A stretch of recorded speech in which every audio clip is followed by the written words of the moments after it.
gens pour remonter le temps grâce à un spectacle historique. alors. Je finis juste ma phrase. Hameau aux portes de Paris. Voilà, c'est à vous. Allez-y. Non, mais je voulais surtout vous dire non, parce qu'on vient d'entendre l'aigle noir. Oui, c'est pas n'importe quoi. La référence, c'est pas Barbara. Ce qui nous intéresse, c'est l'aigle noir. Parce qu'on connaît Meaux à travers l'aigle de Meaux, donc Bossuet, habillé en Meaux, parce qu'il était évêque, pas cardinal, bien sûr, et qui passe pour un prédicateur phénoménal. Mais on croit que c'est quelqu'un de grandiloquent, d'emphatique, vaniteux, pas prétentieux. Pas du tout. Il a passé 20 ans à Meaux, il a prédit là-bas, il était proche des humbles, et il était très copain avec Saint-Vincent de Paul. Donc c'était un homme d'histoire qui a fait connaître Meaux. Mais à Meaux, il n'y a pas que l'aigle de Meaux, il n'y a pas que Bossuet. Non.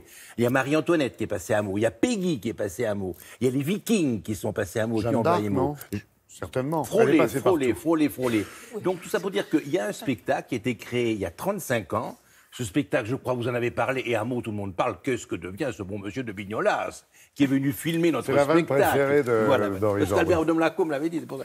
Donc voilà. Alors il y a ce spectacle qui s'appelle Héroïque. Pas suivi tout. 500 bénévoles. Oui, que des bénévoles.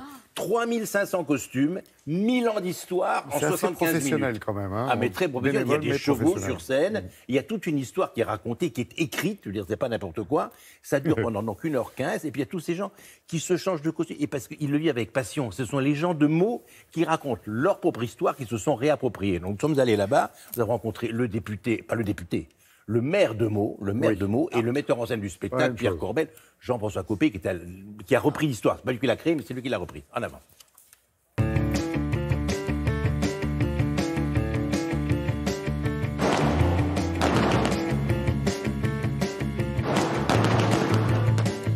Tout l'été, il y a à Meaux un spectacle historique extraordinaire qui a lieu, qui a été créé au début des années 80, mais qui a considérablement évolué, où vous avez 500 bénévoles qui viennent de tous les quartiers, qui ont tous les métiers et qui participent au spectacle. L'idée, c'est d'accueillir le public pour relater l'histoire de Meaux, et évidemment, à travers l'histoire de Meaux, l'histoire de France.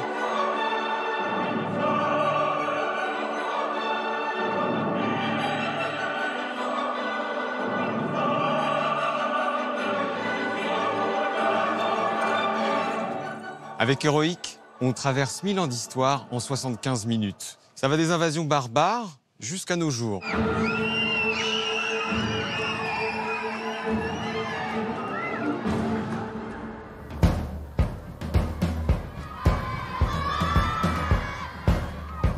On a un outil de travail merveilleux, c'est la cour de la cité épiscopale. Nous sommes au pied de la cathédrale Saint-Étienne.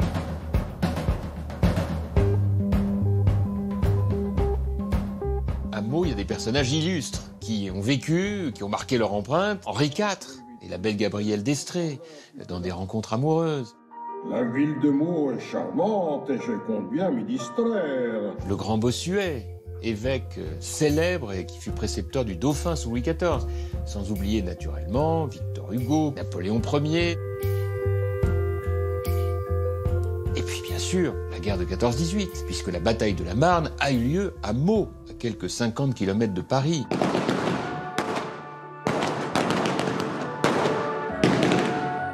Le spectacle historique de Meaux, c'est 3500 costumes, 500 bénévoles et il y a des chevaux, le club hippique de Meaux qui y participe.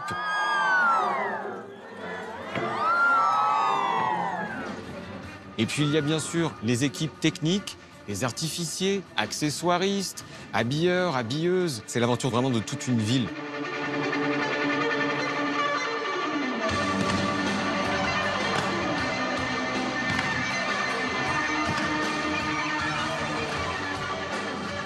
Le spectacle, il change tout le temps. Et là, cette année, il y a une grande nouveauté, c'est que j'ai proposé à des artistes de venir passer une soirée à faire le spectacle aussi. Le public verra, au fil des représentations de cet été, Laurent Deutsch, Raphaël Mizrahi, Francis Huster, Zoé Félix. Tout le monde est mobilisé aux côtés des 500 bénévoles qui participent à la réalisation de ce spectacle. Nous allons ce soir livrer une représentation d'anthologie.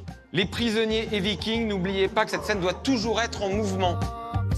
On a tout type de public, des tout petits enfants jusqu'aux seniors qui adhèrent à ce spectacle parce qu'il se met à la portée de tous. C'est en tout cas ce que l'on essaie de faire.